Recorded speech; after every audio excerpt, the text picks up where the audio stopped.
Happy holidays and welcome back to my channel and the Nail Miss series. In today's video, I will be showing you how to do these Christmas polygel nails.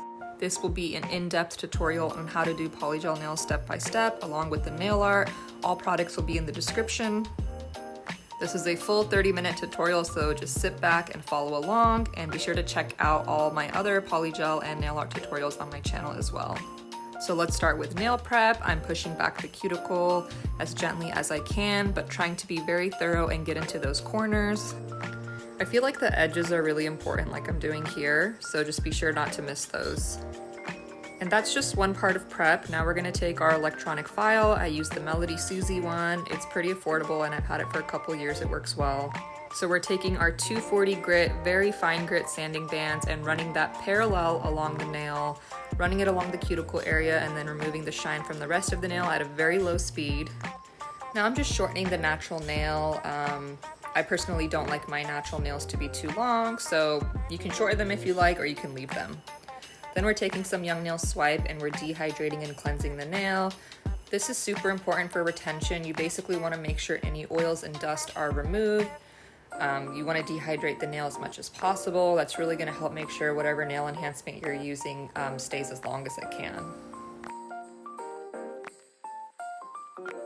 So since we are doing almond nails, I'm going to be using a pre-shaped stiletto nail tip. I've used these stiletto nail tips for years. They are the perfect length for me, so I don't trim them down. If you like a medium to longer length, these are perfect.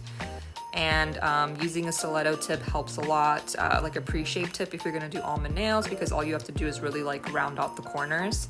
So I would recommend that. I will have the details for this in the description. They're called the Vivace stiletto nails. They're from Amazon. So here's what they look like a little bit closer up. So I'm just gonna make sure they fit sidewall to sidewall. Making sure your nail tips fit is very important for retention. If they're too big, they're gonna pop off. If they're too small, like if you have to force it for it to fit, it's too small. So just try to find a size that fits. If you can't find a size that fits, you can try to file down a bigger size. And then we're just taking some young nails brush on glue. I put a drop at the center and I'm just holding it down at the free edge for about 10 seconds. And that usually does the trick. I'm not a fan of squeeze, like the nail glues you squeeze out of a tube. I find brush on glue is much easier to use, so I would recommend that if you haven't tried it out. So for almond nails, we're just gonna take a 100 over 180 grit hand file, and I'm literally just filing under the free edge and then rounding out the free edge a little bit more, like coming in from the sides. That's pretty much all you have to do to achieve an almond shape. I do realize almond means something different to everyone, so I like longer nails, so this is like more of like a skinny almond that I'm going for, but I do want the free edge to be round, so that's what I'm doing here. When you file under the free edge, it creates a round shape. So that's why it's helpful to use stiletto nails, because it just makes it so much easier, because all you have to do is file under the free edge and then take in the sides a little bit more to your preference. And a 100 over 180 grit hand file is more than enough for this. You don't need anything too coarse because we're not taking off too much of the nail tip. Now we're just taking that same fine grit sanding band and blending the nail tip with the natural nail. I'm doing this at a very low speed. The clips are just sped up, or else this video would be way too long. Just be sure you don't file on the nail itself, the natural nail itself. Just stay on the plastic nail tip, and a little bit goes a long way.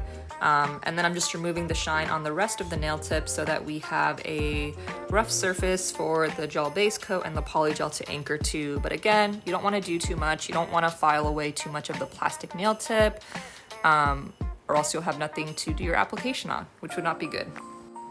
You just don't want to like thin out the plastic nail tip too much, if that makes sense. Though they're glued on, you know, they're not like super strong until you've like really put on, you know, whatever product you're using. So just try to be careful and mindful of that. Once we dust everything off with the manicure brush, I am taking some Young Nails Protein Bond, and this is the primer that I use. I'm just using it on the natural nail, and you can see I try to take my time. And I work my way up from bottom to top, just so I don't flood the cuticle too much, because that can actually cause lifting. But I'm still trying to make sure I get into all those corners and that the natural nail is fully covered. Then we're gonna take a gel base coat. I use Madam Glam at the moment, and we're gonna apply a nice even layer from cuticle to free edge. And then we're gonna go ahead and cure that in our nail lamp and do that for all 5 nails. This step is super important. If you don't use a gel base coat, your polygel is most likely not going to last very long. It creates a sticky surface that really helps the polygel anchor to. So it's important for gel products, including polygel, to use a gel base coat. So pick one of your choice, do a layer on each nail, and then go ahead and cure that. Then we're gonna get into application. So this is the little dappen dish that I use for my slip solution. I use 70% isopropyl alcohol. We're using Macart French press polygel, and I'm just kind of working my brush into the liquid because it was a little stiff. I hadn't used it in a while. Just draining my brush a little bit. I had put a bead on the thumb, and I'm just starting out with a patting motion, just kind of spreading it out, and then once that's to my liking, I start to drag it down the rest of the nail. And when I'm doing this dragging motion, what I'm basically trying to do is fit the polygel to the nail tip. We've pre-shaped our nails, so basically now we just gotta match our application to that the best that we can. So I try to make sure that, you know, once I'm done kind of patting the polygel down and I'm bringing it down the free edge, that I make sure that I'm cleaning up those sidewalls so that there's not a ton of excess product on the sidewalls or under the nail. Of course, we're gonna file and clean everything up, but it just helps a lot if you try to make sure there's not too much product that is bulking up the sidewalls or under the nail. And for the cuticle bead, I don't place it right at the cuticle. I actually place it a little bit under and I work it towards the cuticle. I try to use the edges of my brush, and you can see I'm tilting it to the side or forward or to the left side as needed to really tuck it into those corners. Once that's to my liking, I basically drag the rest of the product down, the rest of the nail, and this is how the application is looking. So we're gonna move on to the next finger. So I like to work in smaller beads. It's just a personal preference. It's what works for me. Who knows, maybe in a year I'll be using a different technique, but I typically start with 1 bead on the free edge, so basically the nail tip. And of course this will vary on whether you're doing a short or longer nail, but typically I'll start with 1 bead first at the free edge, and I'm making sure I clean up those sidewalls just so we don't lose the shape and we don't have to file as much. And then I'll typically do a 2nd bead kind of near the middle, build some more structure on the free edge, and then start working on my apex and working towards the cuticle. And like I've mentioned in other videos with polygel, it's really about a patting motion and then dragging once you kind of patted it out to your liking. Of course, you don't want to flatten it out too much. You want to leave some structure there so you can start building an apex. So I don't pat as much when I do like the 2nd bead compared to the first, if that makes sense, you know, because I'm starting to build an apex. I don't want it to be completely flat, but just see what works for you, experiment. That's the great thing about polygel. It doesn't cure until you put it in the lamp. So anyways, I do cure between each layer, and then I eventually get to the cuticle bead and I work it towards the cuticle. So basically tucking it into that area. Did place a little bit too much product here, but that's okay. We'll clean it up a little bit when we file, but I'm just trying to make sure that that cuticle area is fully kind of built out. One of the biggest mistakes I made when I was a beginner with my application is that I was not applying enough polygel in the cuticle area. You don't want to flood it, and you don't want your application to be too excessive there. But if it's too thin, it's really not going to give you the look that you're looking for. It's just really important to have that full area covered sufficiently and have a nice apex. And of course, your application will get better as time goes on, and you can always shape to fix it up in the meantime. And you'll continue to improve as you practice. But anyways, I do try to make sure I fully basically build out that area with product. So just doing the 3rd finger here, and yeah, just doing bead by bead, patting it in place, using the edges of my brush. I don't often do almond nails, and I don't do stiletto polygel nails as much as I used to.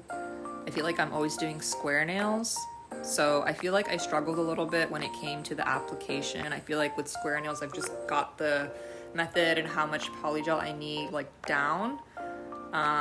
So I ended up doing more filing than I normally would, which you'll see in the next clips once we get to shaping, but just goes to show like you just kind of have to adapt and use the techniques and tools that you know based on the type of nail set that you're doing. So anyways, just finishing up that cuticle bead here. We tucked it into the cuticle area. Now we're just dragging the rest down, and then we will cure. And I didn't show the last two nails, otherwise this video would be way too long, but it's gonna be the same process. And now moving on to shaping, we're gonna start off with our fine grit 5-in-1 bit.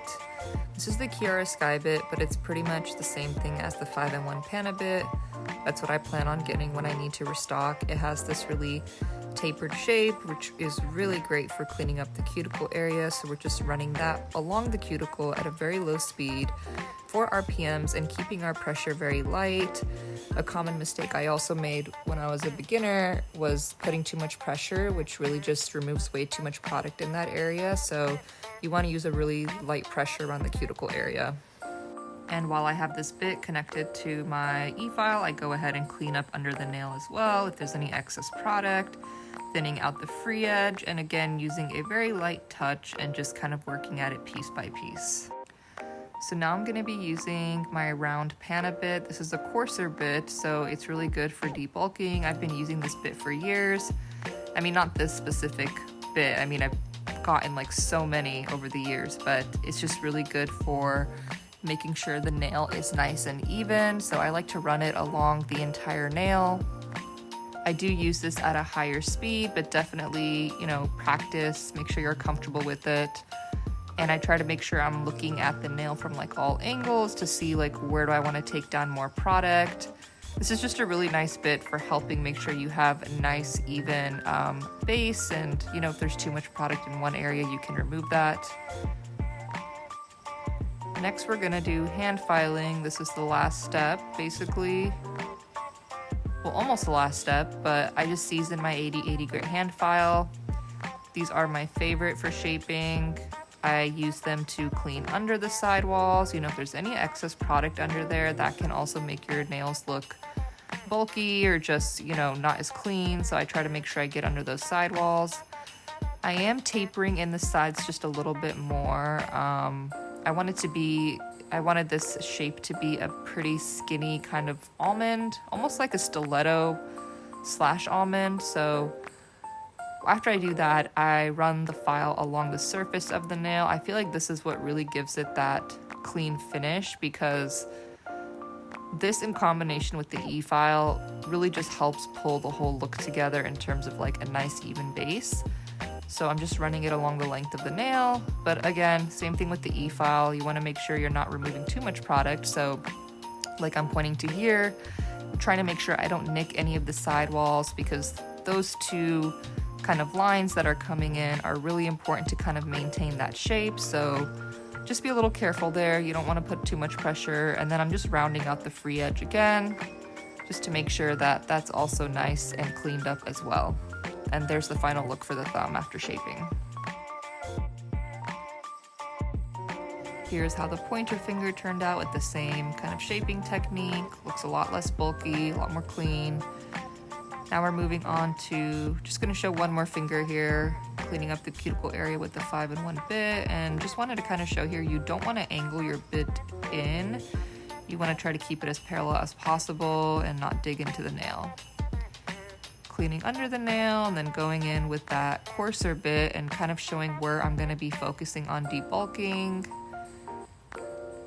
And you do want to obviously make sure you have an apex, but kind of going over those, not necessarily the cuticle edge, but just the areas that are kind of between the cuticle and the apex, if that makes sense. Just making sure there's not like a high ridge, just making sure there's kind of a nice transition. This motion helps with that. So I feel like that also helps kind of give it a less bulky look. If you feel like your application is bulky, or like too much product in certain areas. Then we're just going in with our hand file, cleaning under the nail, And then we'll take it along the side walls, just kind of taper it in like we did for the other nails, so we can have like a skinny or stiletto / almond shape. And I'm trying to make sure that I maintain contact with most of the sidewall, just so that it's kind of being narrowed in evenly, if that makes sense. So just kind of like a nice transition. Then we're gonna run the file over the surface of the nail. This part is always so satisfying because I feel like it really just gives it a really nice finish that you can't get with the e-file. And then we're gonna round out the free edge, just kind of bring back that almond shape, and then we get to finally dust off with some young nail swipe. So we use this for prep, but we're also gonna use this to prep for nail art because dehydrating, removing any dust, having just like a really nice clean surface also helps your nail art last longer. And we're gonna apply a matte top coat, just a nice thin layer of that, and cure it on all 5 nails. Wipe off the sticky layer so we have a easy surface to work on for nail art. This just really helps kind of your nail art not bleed so much, just look a little bit cleaner. So I just have been liking this hack. I think a top coat would work well too. And we are gonna do a red candy cane nail. I'm using Hello Sydney from Nails by Deb, which is actually a Halloween color, but it is just like the perfect red. I've been using it so much this year. And so we are just drawing a thin stripe, and we're just kind of working in the product and making the lines thicker little by little. And then just moving on to the next one, we're basically gonna draw a bunch of red diagonal lines that are more or less evenly spaced apart, and they don't have to be all the same exact width. Just kind of showing here how I pick up the gel polish on my brush. I try to avoid it pooling up too much at the edge of the brush. The end of the brush, I mean. Sometimes that's helpful, but for the most part, kind of working it into your brush like this and getting like a nice even distribution of the product usually helps more. So I usually try to go for something like this unless I'm like filling in a large area, or I know I need like a lot of product at once, for depending on the type of nail art I'm doing. And this is a 9mm brush that I'm using, which we're going to be using for most of our nail art. We're going to continue drawing those lines. I'm not too worried about doing the lines in one stroke. I wanted to kind of lay down a thinner line, more or less. It doesn't even have to be perfectly straight or even. You're gonna go back and add a little bit more product, and it doesn't even need to look perfect at that point either, because it's a candy cane, right? It's not supposed to be like a super perfect design. So if the lines are looking a little different, you know, in size or whatever, that's okay, or even spacing. I think as long as they're going diagonally in the same direction, that's all you really need to make sure you do for that kind of candy cane look.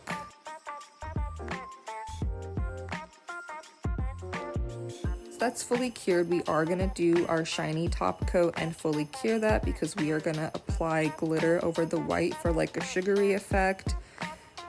So you don't want that to get on the red. Just want to seal that off so there's no issues with that and it doesn't get messed up. We're going to take our perfect white and start filling in, not necessarily filling in the spaces, but drawing white lines in between that more or less take up the whole space.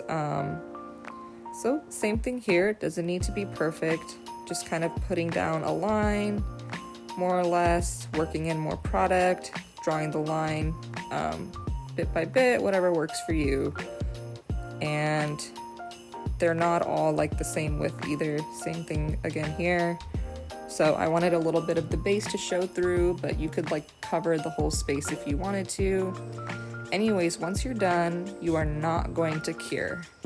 We're gonna leave it uncured. We're gonna grab our glitter of our choice. This is like a random one that I got from Michael's. We're gonna open that up, and we're basically gonna sprinkle this all over the uncured gel. I put a lot just to make sure I've really covered the whole thing. So you can see I'm really like putting a lot, but it's okay. We're gonna put the excess back into the jar once we're done. Shake that off Then go ahead and do a full cure. And once you dust it off, you should have something that looks like this. This is like such a fun way to use glitter, and you can do this like with any color or design. And like I said, I'm gonna pour this back into the jar because I poured a lot out and I don't want to waste it. Now moving on to the pointer fingers. So the pointer finger and the ring finger are gonna have the same design. So I'm gonna show it here on one nail, just using the A method to draw out our French tip. Once we kind of get that smile line even, more or less, we're gonna go ahead and take our gel polish brush, like the brush from the actual bottle, that same Hello Sydney color, and just fill in the free edge. Oh, and the candy cane design we did on the thumb, we're gonna do the same one on the pinky. I just didn't show it, but you're just gonna repeat the same process, and then this design we're doing here will be the same one on the ring finger. I like to use the 9mm brush or any liner brush just to fill in the corners because it's a little harder to just get the brush in there.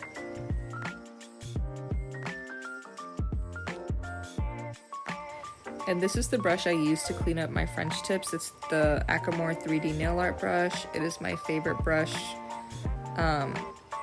for doing French tips, and it's kind of helped me like not worry so much about them being perfect because I can just use the brush to clean up the smile line.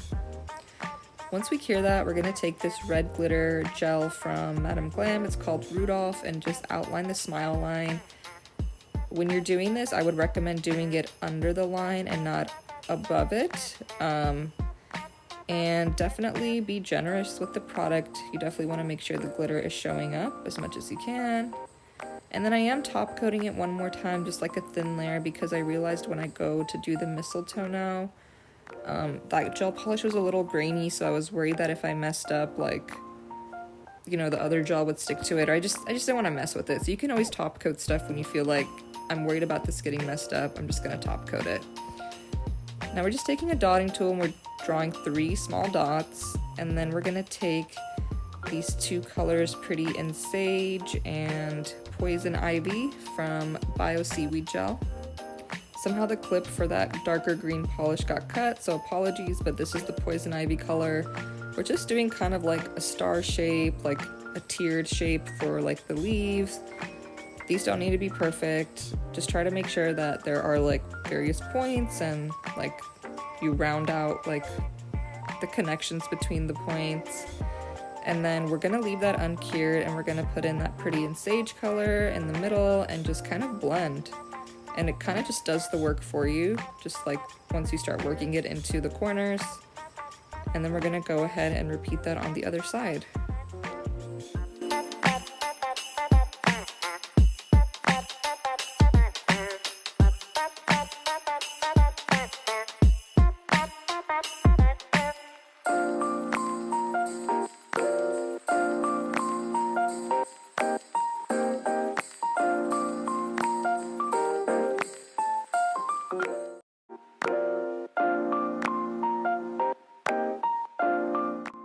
I wanted to add like a little bit of shadow, well, I guess highlight really, to the mistletoe, so I'm adding like a drop of white polish and like blending that in.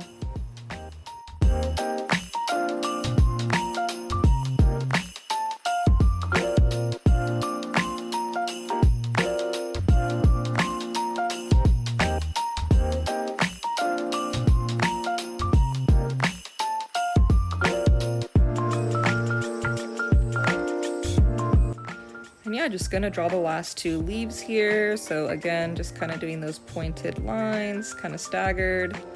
It really looks kind of like a star shape. It was kind of hard to fit the leaves here, but I didn't want them to be too small either. Don't overthink this. I was really overthinking this and I messed up, or I felt like I messed up a lot, and I was just like, you know what? It's all gonna come together in the end. I don't need to hyperfixate on how this leaf looks. So that definitely helps me a lot. So if you struggle with that, just do your best and move on. All the details will come together. And yeah, when we do the shading, you know, adding in the lighter green color, we are leaving that uncured so that they just kind of blend together. And then we'll cure it at the very end, and then just drawing the last leaf here.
And once that's done, we can just go ahead and top coat that. I'm doing a really thin layer because we did already apply one layer of top coat before this. And if you feel like this is like a lot of gel, just try to keep your layers thin.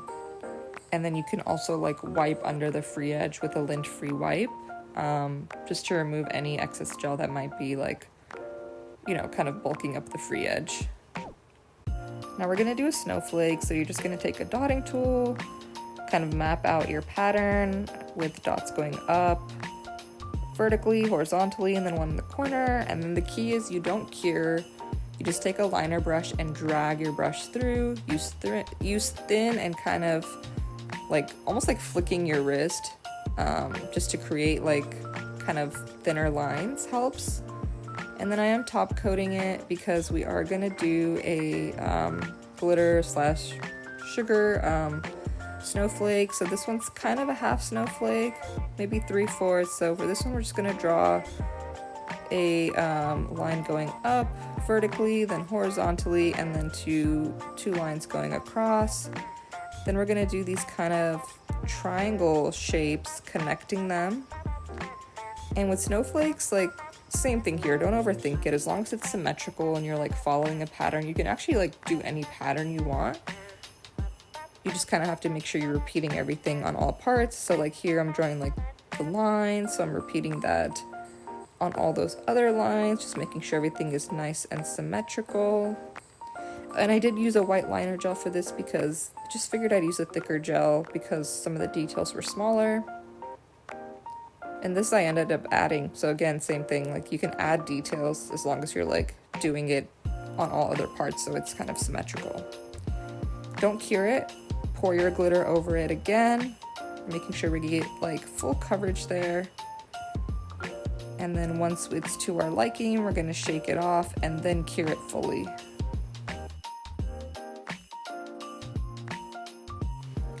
Once we dust that off, this is the final look for the entire set. So we just repeated those designs on the ring finger and the pinky.